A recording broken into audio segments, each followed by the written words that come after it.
In today's video, I got the Platinum Trophy for Rise of the Tomb Raider. This is the second installation in Lara Croft's Origin trilogy. In my last video, we followed Lara on her first expedition to the lost island of Yamatai, so if you haven't seen that video, be sure to watch that one first. Today, Lara is off to Siberia to search for the ancient city of Kitezh. The game has more than double the amount of trophies compared to its predecessor, coming in at a whopping 125 trophies, including the Platinum. What? Once again, there are a ton of collectibles to grab, combat-based trophies, and a never-ending amount of challenge tombs, crypts and side missions. In addition to all this, there's 5 sets of DLC trophies, which we'll also be going for, one of which does unfortunately include online trophies, but not the usual multiplayer trophies that you would expect. I've broken this video up into 3 stages. Similarly to the first game, stage 1 to completing the Platinum is just to play through the story mode and obtain 100% in the open world, including the Baby Yaga DLC, which is integrated into the playthrough. To unlock the Ultimate Survivor trophy, you must complete the game on Survivor difficulty, which really isn't too bad. Stage 2 will be completing the external DLC that is not integrated into the game, and finally Stage 3 will be all about the new mode the game introduces, Score Attack. So without any further ado, let's jump into this edition of my ongoing goal to platinum all of my favourite and some of the hardest games, so be sure to drop a like and subscribe for more. Our journey technically begins 2 weeks earlier. Lara discovers the Prophet's tomb at the northern Syrian border while following her father's notes. It's here we're able to grab our first trophy of the game, Reading the Past, and that is earned for translating a monolith. Not long afterwards, we grab Following in Father's Footsteps for entering the Syrian tomb itself. This is where we're introduced to Constantine, the leader of Trinity, which is a religious military group obsessed with control over humanity. Back in the present, we join Lara's adventure midway through a nice stroll through the Siberian mountains with Jonah. But he looks to have switched ethnicities since the last time we saw him. As the two are traversing the mountain, trying to reach the summit, they are hit by an avalanche, separating the two friends and sending Lara deep into the Siberian wilderness. Lara awakes covered in snow. Alone, she must now figure out how to survive until she can reunite with Jonah. Before that though, quite a tumble pops for surviving the avalanche itself, as well as tougher than she looks for surviving the night in the wilderness. After disturbing a brown bear for its hibernation, I then have my first encounter with Trinity. I'm able to collect a couple of combat-based trophies. Firstly, one-sided conversation for performing a stealth kill while the enemy is mid-conversation, as well as English pedigree for a headshot from more than 25 metres. A little further into the story, I grab the challenging trophy for completing one of the 9 challenge tombs in the game. We make our way out of the Siberian wilderness and reach the old Soviet installation. In search for Kitezh, we must follow the signs of the lost city. Lara then encounters Sophia, a member of the Remnants, a local isolated tribe trying to protect the divine source from outsiders. While eavesdropping on Constantine's conversation, we get spotted by a guard and knocked unconscious. Welcome to the Gulag. Lara awakes tied to a chair in Trinity's Gulag. She is sat opposite Anna, her ex-stepmom. Constantine tortures Anna in front of Lara until it is revealed that Anna has been working with Trinity and was raised by them along with her brother Constantine, and the whole time was gold digging Papa Croft for information throughout their relationship. It turns out Anna has been diagnosed with a terminal illness which fuels her quest for the divine source. While in the Gulag, we are introduced to Jacob. There is little trust between him and Lara at first, but Jacob is able to convince Lara by teasing her about the location of the lost city. Jacob is the leader of the Remnants, and we learn that his tribe is held up in the geothermal valley nearby. If we are ever to discover the secrets of Kitezh and the divine source, this has to be the best bet. During the escape from the Gulag, the Laying Down the Law trophy is unlocked. This is earned for completing 6 headshots with the revolver without reloading. Team kill. During the exploration of the Soviet Union, Lara discovers Nadia hiding in a locker from Trinity, which unlocks the hide and seek trophy. Nadia needs some help finding her grandfather, who had snuck out of the village during the night. Nadia assumes that he may have headed for the Wicked Vale to find the witch, Baby Yaga. Apparently the witch killed her grandmother before she was born, and now Gramps is looking for his revenge. Abandon all hope unlocks as we enter the Wicked Vale. Lara enters deeper into the Vale to search for the old man, only to begin tripping absolute balls. She encounters Baby Yaga for the first time, and the legends are confirmed true, that the witch's house walks on bird legs. Lara faces the witch and survives, narrowly escaping with her life as a moment of clarity unlocks. Before the rematch, we must craft an antidote to combat the trippy plants within the Wicked Vale. Seed pods and deer livers are required for its creation, and after finding those, the final piece of the puzzle is the chemicals which are found in the old copper mill. Now it's time to return to the Wicked Vale for round 2. Upon returning, Lara and Nadia discover the witch's house, which is now clearly a ruse for drugged up travellers. Using the ancient lift, a showdown with Baby Yaga can now commence. As soon as we get into the fight, the antidote does wear off, but it's too late to turn back. Lara must fight the witch half cut. We are able to get a good look at her before engaging. The trick here is to use a rope arrow on the witch's cauldron and attach it to the pulley system. She will try to cut the rope as you pull her in, so you have to keep her suppressed. When she is close enough to the gas opening, you pull the lever and it explodes, damaging her. 5 tries of this and the witch's torment is over. Held at bow point, the witch is forced to unmask herself. And surprise, the witch is actually Nadia's grandmother. She had been misled by Trinity into believing that her husband had died, and she was taking her anger out on anyone and everyone that decided to enter the Vale. Straight after that, we're able to pick up the truth behind the myth and the fond farewell trophy. Jumping ahead, Jacob leads us to where the remnants are holding out. Jacob warns the tribe of the incoming Trinity attack, so our next goal is to light the signal fire to ready the troops. Alongside the Soviet Union, the Geothermal Valley is a contender for the biggest area in the game. For some reason, Rise of the Tomb Raider rewards you for animal abuse, so you would have thought my name was Luca Magnotta the way I was murdering these animals. Thankfully, all the mindless killing was not in vain. You unlock the trophy Bacon for molotoving a boar and Rotisserie for shooting a chicken out of the air with a fire arrow. The final trophy is Huntress for killing a total of 50 animals. It took me quite a while to get this. The respawn rate wasn't great for the animals, so I ended up just sitting on a rock and sniping birds as they flew down from the sky. After dropping 2 Moabs on the animal population of Geothermal Valley, I made a beeline for the signal fire to continue with the campaign. Once you reach the top, the Taking the High Road trophy is yours. But now it's time to face the Trinity invasion. We return from the tower as Trinity's attacks begin. After picking up one of their pumpies, I go on a killing spree, earning the Wraith of Siberia, which is earned for killing 50 enemies while wearing the Wraith skin outfit.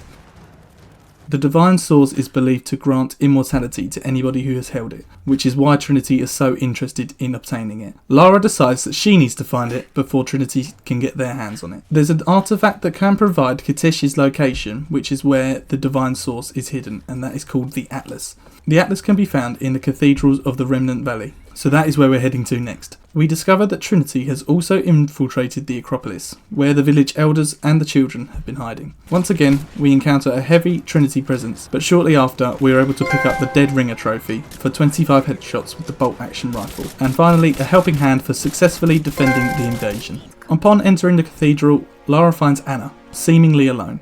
With Trinity forces fast approaching, she makes a quick decision to take Anna as a prisoner. Before Trinity can shoot her, Lara shoots a crate full of explosives, sending them both down into the depths of the cathedral. The Atlas can be seen through a gap in the rocks. Approaching the artifact, the Key to It All trophy pops, confirming we're on the right track, but it doesn't take long for Trinity to catch up, and they ambush Lara. After surviving the trap, we are introduced to the Deathless for the first time. As you can probably assume by their name, they are an ancient army that have once touched the Divine Source and have been granted eternal life. The Deathless attack Lara as she tries to escape the archives with the artifact, but before reaching the surface, we are able to unlock Weaponsmith for fully upgrading our axe at a base camp. On our way back to Jacob, we are able to grab the Paying Respects trophy. This is earned for attending a funeral, but in truth I was just stood in the right place at the right time. Before we can speak to Jacob, we are greeted by no other than Jonah. He must have some A1 tracking skills because I have no idea how he managed to find us in the middle of nowhere. With Sophia, the three make their way to the observatory to meet Jacob and to unlock the secrets of the Atlas. With the help of some sunlight, the Atlas reveals the true location of Kitesh and therefore the location of the Divine Source. That means the entrance to Kitesh must be here. Before any plans can be made, Trinity bursts in from the roof, taking the Atlas and Jonah. Great. Back at the Soviet installation, Trinity have set up a camp in the abandoned research base. After fighting our way through the enemy forces, Lara discovers Jonah gulagged and being interrogated by Constantine. Unfortunately, the chance of a short story mode is quickly ended by some bulletproof glass, but it does give Jonah enough time to drop the shoulder on his captor. Even held at gunpoint, Constantine is somehow able to gaslight his way out of this situation, convincing Jonah into thinking that he is an innocent person. This lets him regain control of the situation, and he shanks Jonah, and Lara can only watch as Constantine escapes. Eventually, the remnant crew arrives at the Gulag and they transport Jonah back to the observatory. It looks like this will be Jonah's last holiday, but Jacob decides that he's a medic today and places his hands over Jonah's stab wound. He says a prayer as Jonah's injuries slowly fade away. You are him, aren't you?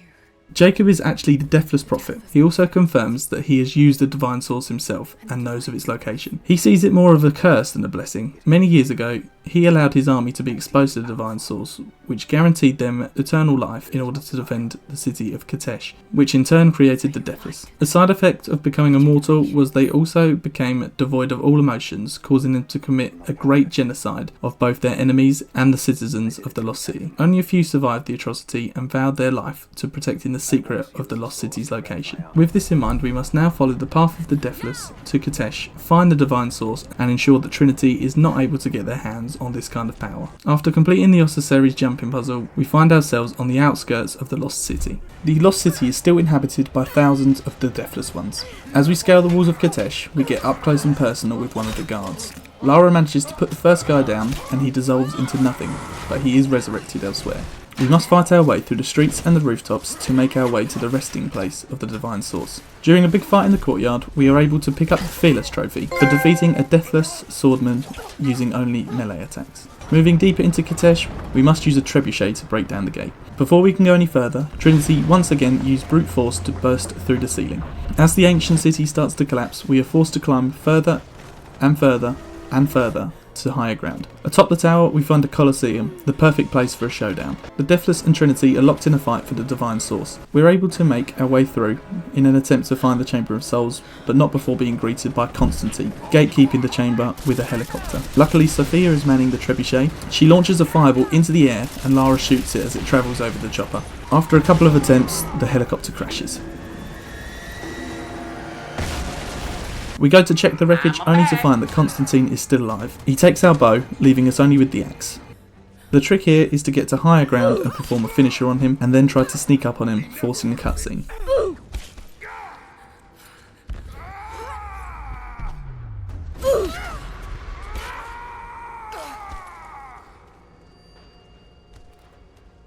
You do actually get the option to finish off Constantine yourself, but I think I've spent too much time with Jonah because I show him mercy and let the fire engulf him as he meets his end. With the end in sight, we enter the Chamber of Souls. Anna is already inside, holding the Divine Source. A Trinity soldier bursts in and is instantly speared by Jacob, who tries to reason with Anna.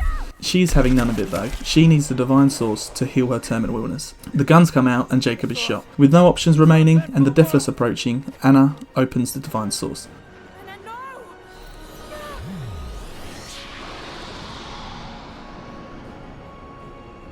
But she's unable to harness its power and drops it, leaving Lara to destroy it for good. With that, the Deathless fade away. Somehow, Jacob survives longer than the soldiers, but it's revealed that he knew all along that Lara was destined to destroy the Source, which is why he was helping her. We fade to black as we complete the story. The Price of Truth and Ultimate Survivor both pop to confirm completion, but we're not finished yet. To finish stage 1 of this trophy, we need to obtain 100% completion of the open world. This involves uncovering all challenge tombs and crypts, completing every side mission and collecting all documents. I had been completing most of these as I encountered them during the story. The final challenge tomb was located back in the ruins of the Lost City. We unlocked Tomb Raider for obviously raiding all of the tombs available in the game. Funnily enough, the final side mission available in Rise of the Tomb Raider is linked to discovering all of the tombs. So as we make our way back to the Geothermal Valley, we speak to the NPC which pops Woman of the People. The next exploration trophy is earned for uncovering all 5 of Jacob's followers' remains. These are found in crypts. I'm not too sure what the difference between a crypt and a tomb is, but there are no puzzles included within the crypts. After finding the 5th and final set of remains, the Chosen Few trophy is unlocked. To give you an idea of how large this game truly is, I unlocked the final crypt trophy at 9:30 PM on a Sunday and did not unlock the 100% completion until 7:30 on the Monday. Anyway, after collecting all 394 collectibles, along with the tombs, crypts and side missions, Finally, no stone unturned is ours, which also means that stage 1 for the platinum is complete. Before we can jump into stage 2, there's just one final trophy to grab. In the Soviet installation, there's a shop where you can buy certain guns and attachments to make your playthrough easier. I'd been warned by PSN profiles that due to a limited amount of coins available throughout the game, this trophy could be missable if you buy items that are unlocked during the playthrough. So after obtaining 100% completion, I head there to buy everything that's on sale with 1 coin to spare, and that is stage 1 completed. It was now time to head over to the game's Cold Darkness mode. This is effectively Call of Duty Zombies for Tomb Raider. In this mode, the aim is to shut down the 3 towers before heading to the main generator to escape the map. As we're really only here for the trophies, I spent the first part of the playthrough taking out zombies, picking up weapons and rescuing prisoners. I don't really know how you can be taken prisoner by a zombie, but I also had to collect the documents and pry open the chests. It didn't take long to amass 75 kills and unlock an Ocean in Storm. Shortly after, we grabbed Armed for Bear for picking up 6 different weapons, To the Rescue for saving 6 prisoners, Uncovering the Truth for collecting all 8 documents, and Legendary Gunsmith for opening 6 pry chests. With those trophies out of the way, it was time to play the mode properly. I made my way to the first tower and went inside. Once you're in, Nadia will give you instructions over the radio on how to disable the tower. The trophy that we're going for requires you to disable all 3 towers without making a mistake. The first tower was easy enough. If the lights in the gas cylinder are not flashing together, pull the yellow radioactive waste lever. Tower 2. This time, if the flag shown on the components were not German, you have to pull the red fuel pump lever. Then we had to count the number of red fuses. The first box equaled a total of 5. Behind door number 2 there were 4, and finally the third fuse box there were also 4. So 13 altogether. Now if the total amount of red fuses were odd, which they were, the green biological catalysts had to be lowered. So that's 2 down, 1 to go. The final tower had 3 sets of instructions to complete. The first instruction depended on whether the gas cylinder lights were flashing together, similarly to Tower 1. This cylinder had no lights at all, so we pull the green biological lever. Second, it was back to counting fuses. The first box showed 4, the second showed 3, and the third showed 4. So a total of 11, an odd number. So the green biological catalyst needed cranking. The final step was finding the originating country. When we first entered the tower, I did recall seeing a German flag, which meant the blue water filtration lever needed to be pulled. I was confident and I didn't go back and check, and luckily Perfectionist unlocks. Now it is time to finish off the mode. We made our way to the central structure to destroy it while fighting off waves of the undead. The trophy Combat Specialist is earned for completing the mode without dying. Once we arrive, we must destroy the 3 sets of gas pumps to blow up the structure before escaping. It wasn't too tricky and we managed to escape on Nadia's helicopter, and the 2 trophies are ours.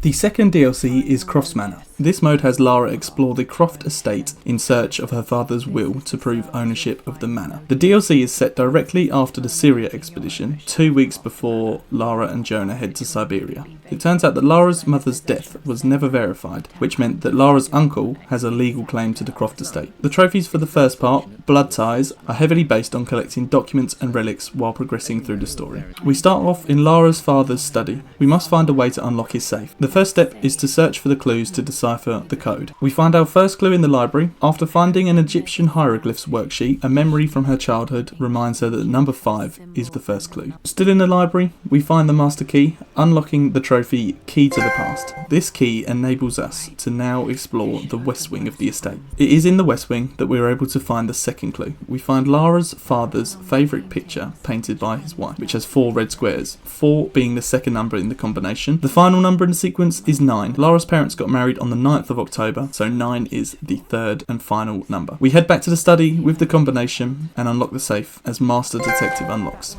There is no will in the safe, but we find a blank piece of paper. Lighting a fire reveals its hidden message. We head back down to the cellar and find a keypad. We enter Lara's birthday and a secret passage is unlocked, revealing her father's secret research lab. We find the blueprints to a secret crypt located within the manor. Using a crowbar and all that we have learned so far, we break down a wall. We find that Papa Croft did actually bring his wife's body home with a plan to resurrect her after finding the divine source. However, he never got that far and she is left buried in her tomb. This means that Lara's uncle has no legal claim to the estate and Lara can continue living there.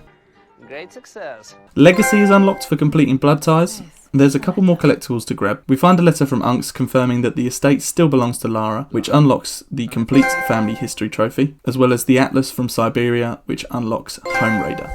There's also a second part to Crofts Manor DLC. Lara's nightmare takes place in a nightmarish version of Crofts Manor. There's only 3 trophies to grab here. Fight the Fear for defeating 100 enemies in a single run, as well as Enter the Nightmare and Sweet Dreams for completing objectives within the game. We quickly earn Enter the Nightmare for destroying a Skull of Rage before acquiring the Master Key, which will allow us to unlock more doors in the manor. We head down to the cellar and find the second Skull of Rage, destroying it. We head back upstairs and find the remainder of the 100 kills, and after that we destroy the third and final Rage Skull. Now that we've destroyed all 3 Rage Skulls, we return to the main area of the manor and are faced with the boss fight. You have to shoot the demon while his shield is not active, while defending against waves of the undead. This wasn't too difficult because I chose the Infinite Fire Arrows perk. After a short fight, the demon explodes, providing us with the Sweet Dreams trophy and the end to Lara's nightmare. Endurance mode is the final DLC that we must get. Firstly, I jumped into a game to see what it was all about. It works similarly to Don't Starve if you've ever played that game. If not, you have a warmth meter as well as a hunger meter which you must stay on top of. There are 13 single player trophies in the endurance mode, so they are what I went for first. The game only allows you to obtain a maximum of 5 trophies per run, so it can be a little tedious. During my test, I was able to pick up Nope for escaping the forest on day 1 without collecting any artifacts. One of the hardest challenges that I found was Skillful Raider, which is earned for opening 5 sarcophagi or codices in a single run without being caught in a trap. So you could argue that I am in fact not a skillful raider. Throughout my playthrough of the main game, I was confident enough in my ability to escape traps, so I was never too fussed about triggering them in the first place. However, with this trophy, the progress is reset if you trigger one. This, mixed with the map being randomly generated, turns it into a time-consuming nightmare. By far the worst time was when this happened. It was at this moment he knew. He fucked up. No! No! No! Oh, that's so annoying. After this setback, my new tactic was that once I found a crypt, I would take my time and be sure to trigger the traps. This tactic ultimately fell short when I discovered that after completing a crypt, the map has a chance to regenerate again and place traps in areas you thought were safe.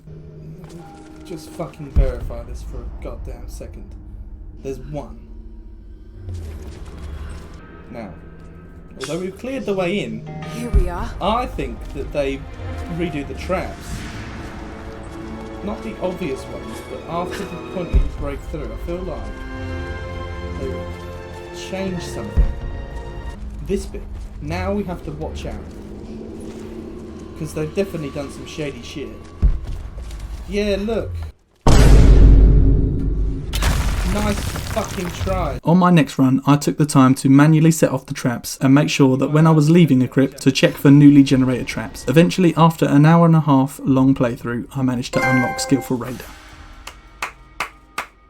The final 5 remaining trophies were all related to days survived and escaping the forest with a certain number of artifacts after a number of days in the wilderness had passed. A trophy would be unlocked after the 5th day of survival, as well as the 7th and the 10th, and for escaping the forest after the 10th day with at least 10 relics. My play would be to get the 10 relics as fast as possible and then use my skills that I learned in Don't Starve to survive the remaining days until I could be rescued. I learned in my prior playthroughs that carrying a lamp provides you with an unlimited source of warmth. So all I would have to worry about was surviving by hunting animals for food, and now that I did not have to worry about triggering traps, the collection of the 10 artifacts. I was able to grab an excess of 10 artifacts by day 4, so my next objective would be to locate a signal fire. Throughout the map there is an unending amount of enemies that get stronger as the days go by, as well as the local wildlife to deal with. I found this little area, it had a campfire and it was quite open, so I was happy to set up shop for a while to see how many days I could survive before my hunger meter gets too low. Now that was a brown bear. Again, from previous experience, I knew that a bear could unalive me in one hit, and with 5 days already survived, an encounter was not something I was looking for. But of course, the game had other plans for me. Oh my god, there it is.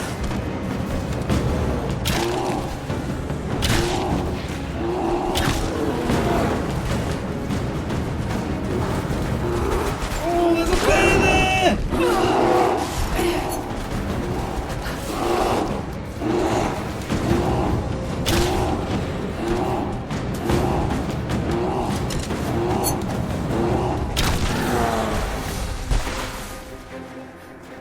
Although I could have very easily died there, I now have 2 huge sources of food, but I am now lanternless.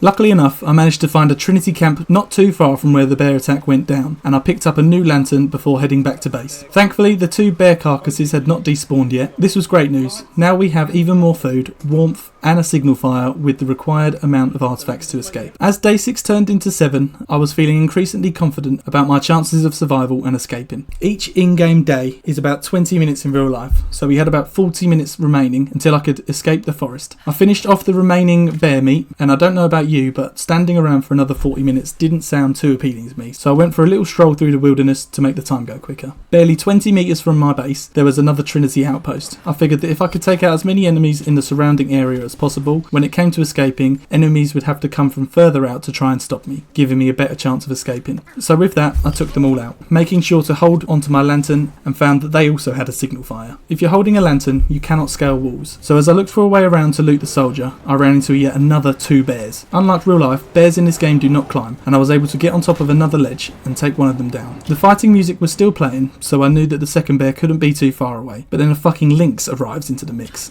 He actually wasn't too bad to take out, and through eagle vision, I saw that the second bear was on its way back, so I was able to get the jump on him as we arrived on the morning of day 8. Lighting the signal fire, I knew I was in for a fight. I awaited the onslaught of the decked out Trinity or Deathless soldiers, but in reality, I was only met by a snow leopard and another lynx. Oh shit, 2 targets. With the glorious sound of the rescue helicopter, vacation, and a great haul pops, which means that we'll never have to play this mode again. Come on! Get me the fuck out of here! We're clear. Let's go. As I mentioned earlier, there are unfortunately multiplayer trophies for Rise of the Tomb Raider. Through PSN profiles, I was able to meet one random UUID. Thankfully, we both knew what we were doing after completing the solo trophies for Endurance mode. We breezed through the trophies pretty quickly. Most of them were based on hunting and eating animals together, reviving each other a certain amount of times, and taking out enemies. And there is one for just staying away from each other. Once again, by far the longest trophy that could be earned was for surviving 10 days and escaping the forest with a minimum of 20 artifacts, but with 2 people, so it was quite a lot easier. Master and Apprentice, as well as Adventure Besties pop, which means that the Endurance mode is now 100% complete, and so is Stage 2 of this platinum. Now it comes down to the last dance. Unlike Tomb Raider Definitive Edition, Rise introduces the new mode, Score Attack. This mode has trophies linked to it, and the premise is that you can replay certain parts of the story and you must obtain a gold score. A gold score is earned by collecting wisps, shooting lanterns, collecting items and killing enemies. Every time you do one of these things, you increase your score multiplier. Before beginning, you can select up to 5 score multiplier cards that either increase or decrease your final score depending on how beneficial they are. Anyway, I was able to grab the first and second trophies for completing a level with a gold score and with 5 cards active, and shortly after that another for taking no damage in 5 separate levels. I absolutely hated this mode. By this point in the playthrough I was sick of the game, and the last thing I wanted to do was replay each map and try to get the best score I could. This mode probably took the longest out of any game, bar the 100% collection trophy, just because I really could not be bothered. Finally, after getting a gold score on all 28 prior levels, this time we make the correct decision and execute Constantine with the poison arrow, and the third and final step of the platinum was complete, and the Golden Child trophy is unlocked as well as the platinum. Oh, get me away from this game, man. Next time, we will once again be following Lara on her next expedition, this time to the hidden city of Paititi. In this installation of the game, she finalises her origin story. If you have made it this far in the video, thank you very much for watching. I hope you have enjoyed. As always, if there's any games that you'd like me to check out, be sure to drop a comment below. And if you have enjoyed, please feel free to like and subscribe. As you can probably tell, I'm just starting out this journey, so any feedback will always be appreciated.